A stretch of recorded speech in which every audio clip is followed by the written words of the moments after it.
Hello, everyone. Welcome to the May RELO Andes webinar.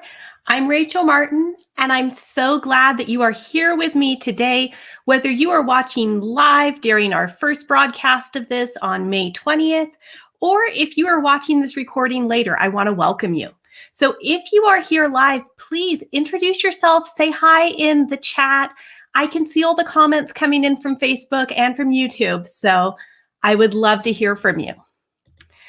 And I know many of you, maybe your computer, your workstation, your calendar looks like this.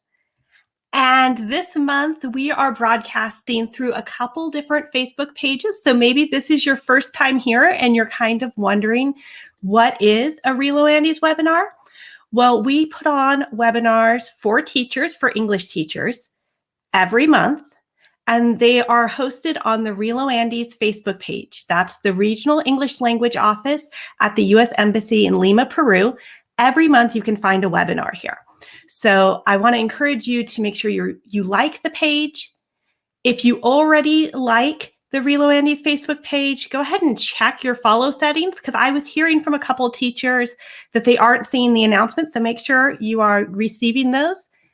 And since you're here, you might as well put the next webinar on your calendar right now. Our next one is going to be Thursday, June 17th. So like I said, if you are here live with me, like Katia is from Peru, Yvonne from Tarapoto, let's see, we have Sandy, Jim. Oh, there's so many people. Thank you. It's so good to have you here. Today, as you probably know, our topic is going to be about teaching listening. And I'm going to share with you some of my favorite places to find resources for teaching listening. I'm going to share with you some of the things that I kind of consider when I'm planning a listening lesson. But I want to start with a question here. So if you're an English teacher, in addition to introducing yourself, please answer this. I'd like to see in the chat, do you think your students get enough listening practice? And I know I've said welcome to all of the English teachers out there. If you aren't an English teacher, you are still welcome to hang out, stay with us for the next half hour. Maybe if you are learning English, some of these websites or some of these resources I'm going to share could be helpful to you, even as an English language learner. So I'm just seeing here in the chat, a couple of people are saying, no, they don't think their students get enough practice. Let's see, I'll say hi to Juan from Lima. Yeah, I agree, they don't really get enough practice. I mean, that's the case with mine as well. Veronica is saying that they do pretty well listening to music. And I think that's huge. That is a great strategy. But in general, I agree here with Mercedes, who's saying that they aren't exposed to English very much. So today we're going to talk about 7 of my favorite sources, 7 places where you can go to find high quality audio to use with your students. And most of these are going to be between 3 and 15 minutes long. So I'm not really going to send you to any of the websites that have, listen to this short audio, do these multiple choice questions. We all know they're out there, but I really want to talk about audios that you can build into a lesson that can accompany a lesson, or that you might build a lesson around using them as a source material. I'm also not going to work on music this time, although I really like how many people over here are mentioning songs and singing and music, because I think that's one of the best ways to practice training your ear. We should do a whole webinar on music. Actually, I have a friend I could ask. Maybe we'll do that in the future. But for today, we're talking about audios. Then we're going to talk about 3 considerations, 3 things that I'd like you to keep in mind. And we're going to close out with what are 4 different types of listening. So here are the 7 websites that I want to introduce you to. Some of these are websites, some of them are podcasts, and some of them you can find in both worlds. Now, maybe you just took a picture of the screen or you're trying to write everything down. Don't worry. we are going to reshare this webinar on Monday, and I'm going to put a handout with it so that you can get all the links that you need there. So we will post the links again on the RELO Andes Facebook page. And one thing that I do want to say, so the first two on here are State Department or related to the US government. After that, all of these are, businesses or private entities who've made their podcasts. So I'm going to be recommending resources that you can use for free. The podcasts are parts of these websites that have free audio. And I wish all of these people well in their businesses. You can always purchase the premium from them, but I'm not implying or suggesting that you have to. All right, so let's go through this list of 7 here. The first one I want to mention is americanenglish.state.gov. Now, if you are an English teacher who has been to one of my presentations before, you've probably heard about this website because it has resources specifically for English teachers. They are all downloadable, they are free, they are searchable. And what's great about this website is that they have materials for all different levels. So you can definitely find audios to listen to, you can find advice about teaching listening. It's all there. But this website, out of everything I'm showing you today, this is the one that's really for teachers. Now, the rest of these are for students. But as a teacher, I often go and I pick things that I know match what I'm teaching. And, I either assign it as work before class, or we do it as an activity during class, or maybe it becomes follow-up homework. So the rest of these are not specifically for teachers, but we can use them. So the next one is the Voice of America Learning English website. And it is, again, free to use.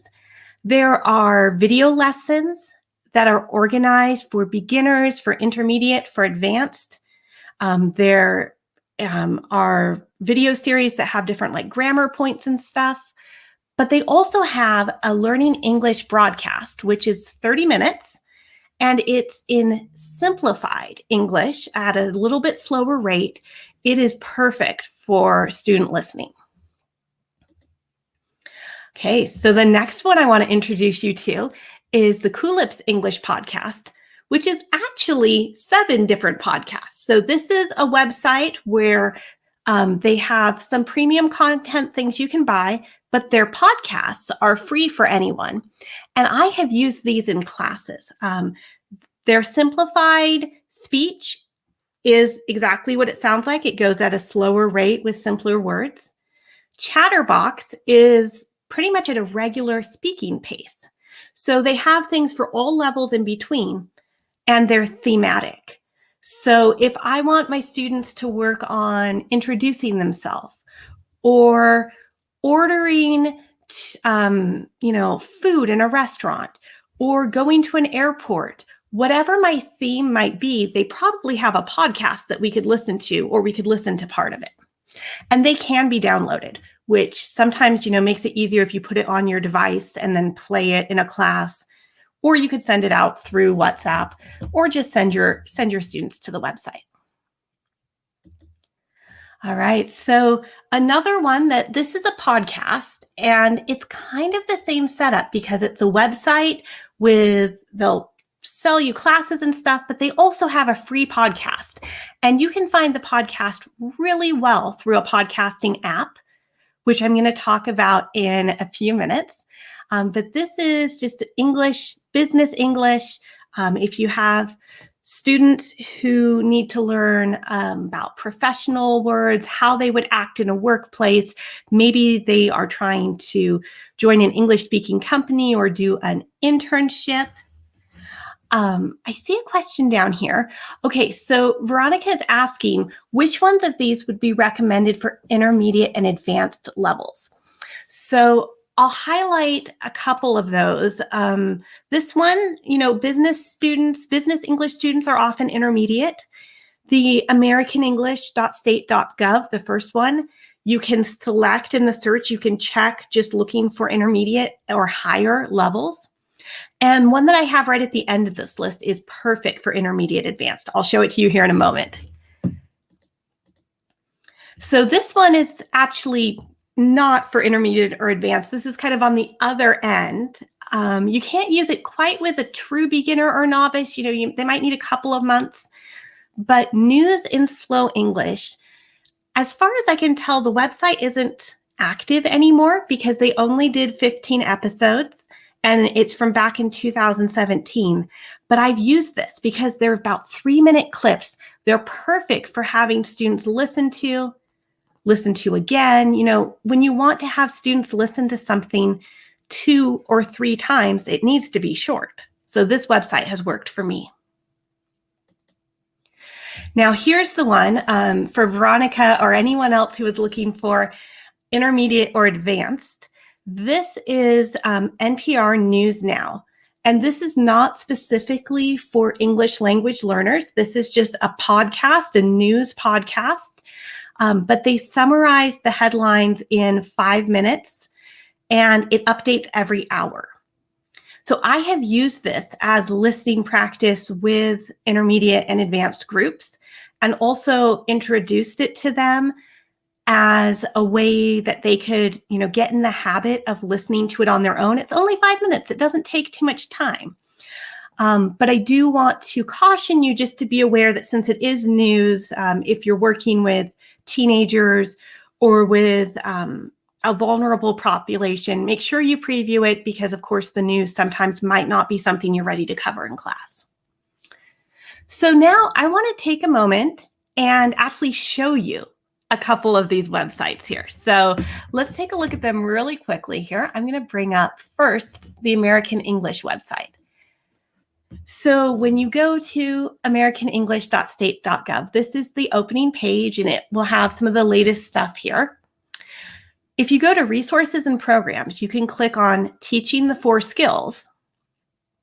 And then, hopefully my internet's not running too slow. Here we go. You just scroll down and there is a whole section about listening. So they've already curated, they've already chosen some different things that you could use for listening practice. Another thing that's really great on this website, and I've mentioned it a few times, is the search.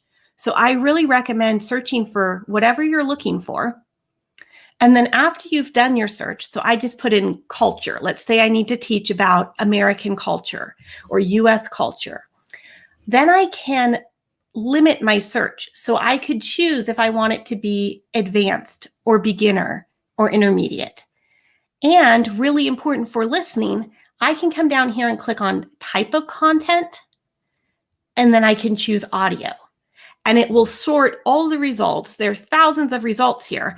And it brings me down to, here's 144 results that have audios. Most of them I would be able to download and use with my class. So this is the first website.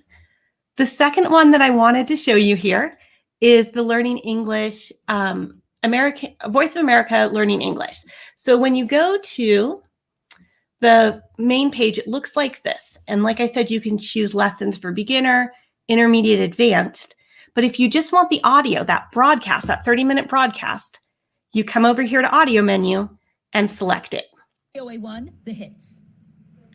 Can you guys hear that? I think you can probably hear it. So I just want you to hear that they're speaking. Will need more support. The Refugee Council says it works with one. Can you hear that there? They're talking at kind of a slower pace with simplified vocabulary, but they are mostly talking about news and current events. So I think this is a great broadcast to use with, teenagers, with young adults, with people who want their English to be very practical so that they can talk about what's going on in the world and listen to it. All right, so I did just want to show you the Coolip site, which I mentioned has 7 different podcasts. So if you get to their main page, you might get a little confused. Just click on podcasts, and then you can pick which one might be what you're looking for. If you're looking for simplified speech, and of course, you can listen to this through different podcasting apps, Or you can look here. Here's one, foods you either love or hate. Meet Pinky, Andrew's new dog. Are you injury prone? These are very conversational topics. Like I said, I've used these in classes. I just realized I think one was missing off of my list, so I'm going to have to show it to you this way. So one that I'm not sure how I skipped over is called Coffee Break English. I want Coffee Break English, not Spanish. Coffee Break English, which is another great one that there's a whole website with a ton of material if you want to pay more. But if you're just looking for the podcast, look it up on Google Podcasts or any of them, and you can listen to all of them right here. This one, Coffee Break English, is what I would recommend for true beginners, because most of these episodes are in Spanish, but they have English dialogues and practice.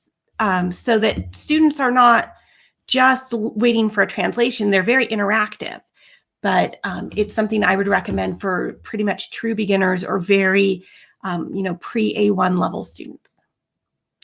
And the last one that I want to show you here is the NPR one, which is the highest of all of the podcasts I'm showing you, the most advanced level. And they update every single hour. So keep that in mind. If you are planning this for class with like comprehension questions, make sure you note what time you listen to, because if you listen to the 12 p.m. one, it will not be the same as the 1 p.m. And I did that once where I lost track of which one my questions were for. So don't make the same mistake I did. But this is great for higher, intermediate, and advanced students to get them a lot of real world practice. All right, so I'm going to move these off and we're going to continue on because now I want to hear from you. You know a little bit more about these seven websites and resources. So I want to know if any of these, which ones do you think would work best with your students? So are you working with beginners, and you might be looking at, the americanenglish.state.gov, Voice of America Learning English, and Coffee Break English? Or are you working with high intermediate students and you might be looking at the NPR? Which ones do you think would work for you? All right, so Mercedes is saying the Voice of America. That broadcast is really good for beginners and intermediate students. Even more advanced students may benefit from it, but with the simplified English, with the slower pace, great. Okay, Edison is heading over to americanenglish.state.gov. You can't go wrong looking there.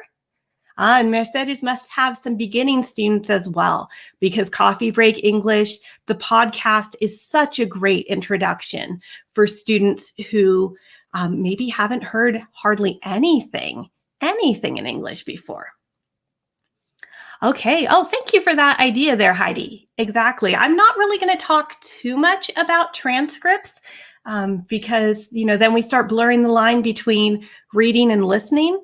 But if you have the time, I think it's such a great way to, have students listen and then use it as your text. Use it for the rest of the lesson. Listening doesn't have to be just, 5 minutes we do and then we're done. It can really integrate with all of the other skills and with projects and so much more. All right. Well, I am glad so many of you have an idea of what you might be able to use with your students. Hopefully, at least one or two of these was new for you.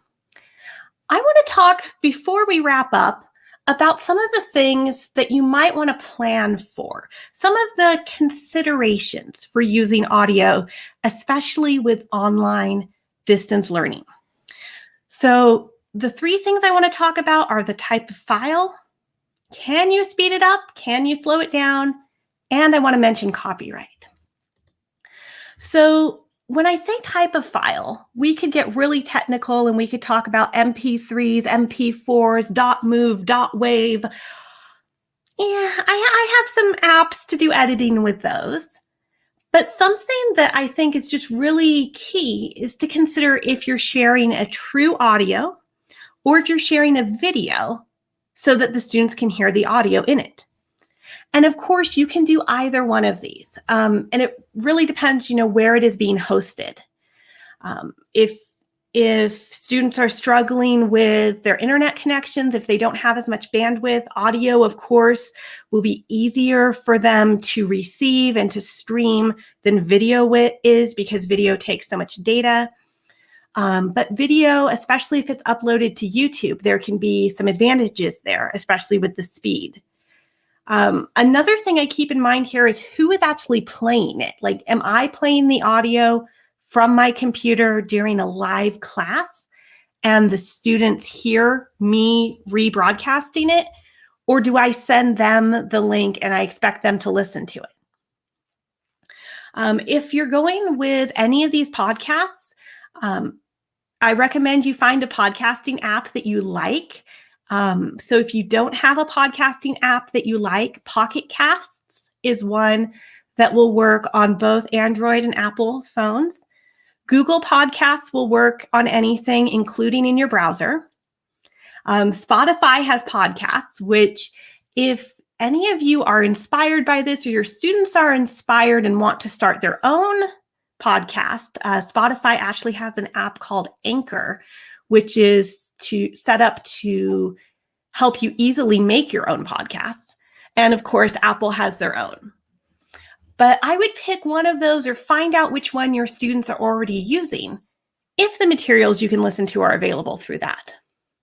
Because a big thing that's important in deciding where they're listening to this, if it's through a website, if it is through a podcasting app, is whether they're able to speed up or, more importantly, slow down the audio. If you're listening to something that's on YouTube, and I mention that because I know the Aprendo en Casa audios, if you're a secondary public school teacher, your audios are on YouTube for the most part. You can use the settings gear and you can easily select, half speed, 3/4 speed, full speed. That's a great tool, and just make sure that your students are aware of that. Each podcasting app has its own way of adjusting it, and I'm going to show a couple of screenshots. But and several of these that have websites also have a way to adjust. I don't believe NPR does through their website, but Coolips does. So you need to just kind of check the details of what you're sending to your students, because unfortunately, there is no built-in way to change the audio speed on audio files or video files that are sent through WhatsApp. And there are different apps that you can use possibly to do that.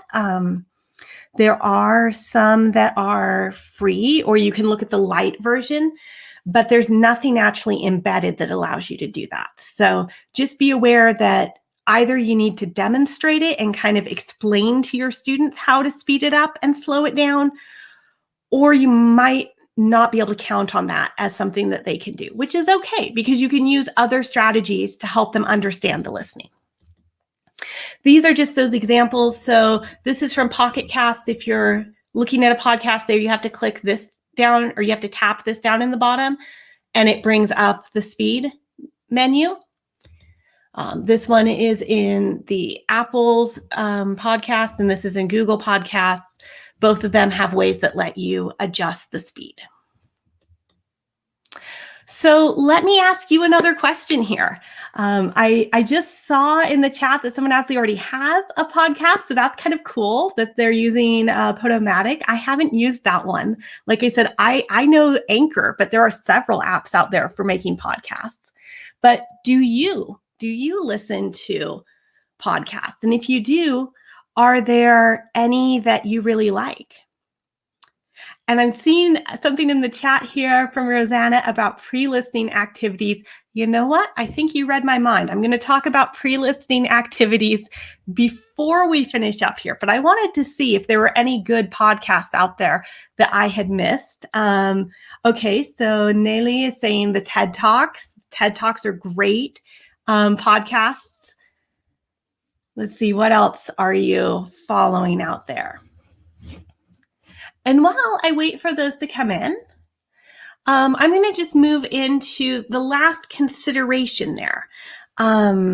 So in addition to if you're using audio versus video, in addition to thinking about, can you speed it up? What program are you using? It is pretty important to remember copyright when it comes to audio files. Just because it's online, we can't always just make a copy and share it along. We want to respect the rights of the creators. So just keeping track of if something is open source, if it's in the public domain and you can edit it, you can remix it, you can do whatever you want with it. Most of the materials on americanenglish.state.gov are all in the public domain, so that's one of the benefits there. Most other things are actually more of an open access, so you can play it, but you may or may not be allowed to modify it. I just want to highlight, if anyone is familiar with the Creative Commons licenses, usually we think of these in relation to images, but it is becoming more popular to use these with podcasts or with audio files. So with Creative Commons licensing, the person who makes it can say, yes, it's okay, you can make changes as long as you give me credit. Or they can say, it's okay for you to use and share this, but in this case, ND means no derivatives. You can't make any changes. Or here's another option, which is as long as you give the original author credit and you aren't making money from it, you can make derivatives, you can make changes. So again, this is maybe a little complex, but I do just want to highlight how important it is to respect the people that are making those different things. I saw a bunch of different podcasts pop up in the chat as I was talking here. So I saw Audio Lingua. Someone uses SoundCloud to listen to podcasts. Duolingo podcasts, The Daily, TED. Thank you so much for sharing. It is great to read what's in the comments. And of course, if you are watching this later, you can still add some in there. I'll go back and keep checking the comments for like the next week and see if you can give me some more great ideas. So to wrap this up, I want to talk about types of listening. And I promise this will connect with pre-listening activities as well. So if I ask you, what are the different types of listening? A lot of times people will respond with just two. And these are not necessarily the ones people are thinking of. So these are the different types of listening in kind of communication studies. So appreciative, empathetic, comprehensive, or critical. You listen to appreciate something, you listen, to sympathize, to empathize with another person. You listen to gain a big understanding, or you listen to think, that doesn't sound right. Let me poke holes in that. I'm going to be critical. Well, if we think about types of listening like this, I think it can really help our students know what to do with the audios that they are listening to. So these categories don't really come out of teaching pedagogy, but this comes out of how do we listen to other people when we're having a dialogue, when we're having a natural communication. So of course, the ones that we probably would add in as teachers, we talk about global listening. Are you going for the main ideas, or are we going for, details? And I think a lot of listening activities, unfortunately, I would say more than half of them that I hear focus exclusively on detailed listening. We get really, really interested in gap fills. What was that word? What verb? What noun? What did they say there? And those are good skills to have. I mean, it trains your ears. But I really want to encourage you to explore these other 4 areas because students need to do something with the audio.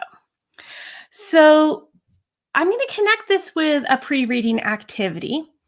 And I want to ask you, what do you do for a pre-reading activity? Thinking about this, kind of setting the stage, do you have a favorite pre-reading activity you do? Someone mentioned over here vocabulary. What else? Here we go. While I'm waiting for those comments to come in, I do want to highlight what Heidi said about English is so interdisciplinary. Of course, yes. We think about the psychology and listening, motivation, so many things on our mind all the time. So as you're thinking about what your favorite pre-reading activities are, let's see, schemata, activating prior knowledge. Edison says brainstorming on the topic. Exactly. I mean, before we listen or read, we want to activate that knowledge. Maybe looking, Katya is saying give the questions. So up front, they know what they're listening to.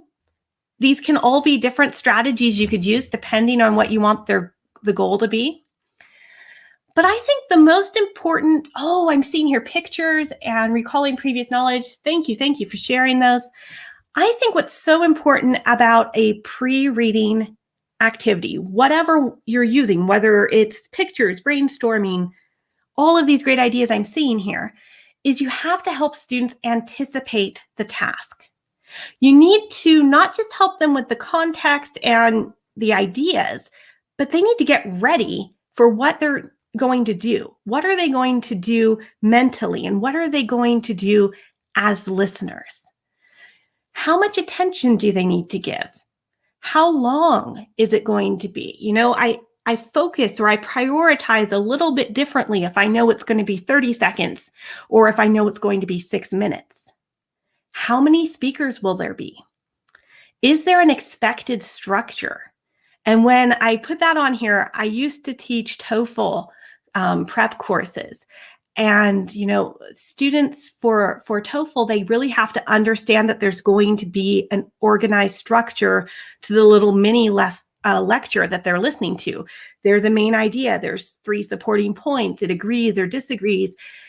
So many things do follow a structure. If we can help the students know what to anticipate, that can lower everything else they need to focus on and can help them really attend to the task. And of course, they should know, how must I respond? What do I have to do with this? We always, anytime we're giving a listening exercise, students should know how they have to respond. We can't ever do just pure listening, because either they respond verbally, they respond in writing, maybe they respond with a gesture. Don't forget all of the kinesthetic ways that they could respond as well. But we always want to find a way to check in with them. All right, so that pretty much. NPR News, I'm Lakshmi Singh. Let's see here. So that pretty much brings us to the end of this webinar. But I don't want the conversation to end here. I want to invite any of you who are watching this in time to go and sign up for the post-webinar discussion group. We hold this about a day after the webinar. We're doing it every month. So check the RELO Andy's Facebook page, and that is where you'll be able to sign up. I'll send you the Zoom link tomorrow, and we can keep talking about our favorite ways to teach listening. Maybe if you have other resources, you can share them in the group as well, or we can help brainstorm, what would match with your students. So I want to thank everyone so much for being here. If there are any more questions about listening, you can put them in the chat or bring them to the discussion group tomorrow. Like I said at the beginning, don't worry if you missed one of the websites, if you didn't get it all written down. We will share that on Monday on the RELO Andy's Facebook page. So please make sure you make sure you're following, and you can get all those links delivered right to you. All right, well, it has been great to see all of you here. I look forward to seeing you at the next webinar or tomorrow at the discussion group. Take care, everyone. Thanks so much.